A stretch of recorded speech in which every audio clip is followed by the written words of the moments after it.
It all seemed too good to be true. Hither and thither through the meadows he rambled busily, along the hedgerows, across the copses, finding everywhere birds building, flowers budding, leaves thrusting, everything happy and progressive and occupied. And instead of having an uneasy conscience pricking him and whispering, "Whitewash," he somehow could only feel how jolly it was to be the only idle dog among all those busy citizens.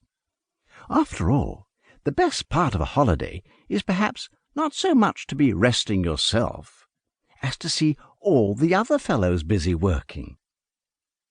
He thought his happiness was complete when, as he meandered aimlessly along, suddenly he stood by the edge of a full-fed river. Never in his life had he seen a river before, this sleek, sinuous, full-bodied animal, chasing and chuckling, gripping things with a gurgle and leaving them with a laugh, to fling itself on fresh playmates that shook themselves free and were caught and held again. All was a shake and a shiver, glints and gleams and sparkles, rustle and swirl, chatter and bubble. The mole was bewitched, entranced, fascinated.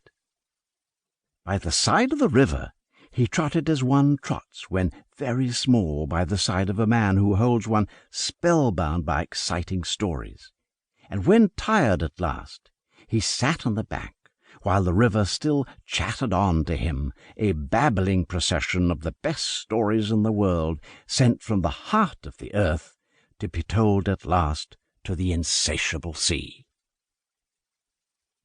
As he sat on the grass and looked across the river, a dark hole in the bank opposite, just above the water's edge, caught his eye, and dreamily he fell to considering what a nice snug dwelling-place it would make for an animal with few wants and fond of a bijou riverside residence, above flood level and remote from noise and dust. As he gazed, something bright and small seemed to twinkle down in the heart of it, vanished, then twinkled once more like a tiny star.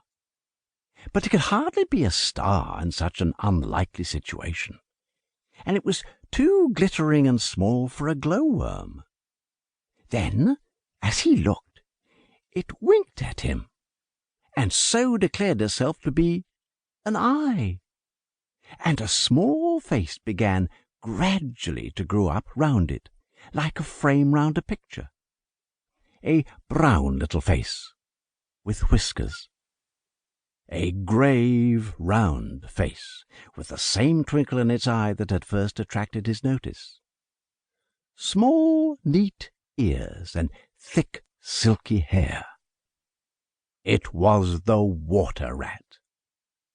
Then the two animals stood and regarded each other cautiously. "Hello, Mole." "Hello, Rat." Presently the rat inquired, "Would you like to come over?" "Oh, it's all very well to talk," said the mole rather pettishly, he being new to a river and riverside life and its ways.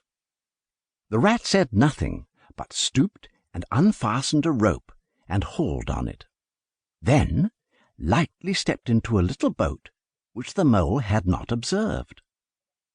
It was painted blue outside and white within, and was just the size for two animals, and the mole's whole heart went out to it at once, even though he did not yet fully understand its uses. The rat sculled smartly across and made fast. Then he held up his forepaw as the mole stepped gingerly down. "Lean on that. Now then, step lively." And the mole, to his surprise and rapture, found himself actually seated in the stern of a real boat. As the rat shoved off and took to the sculls again, said he, "This has been a wonderful day. Do you know, I have never been in a boat before in all my life." The rat was open-mouthed.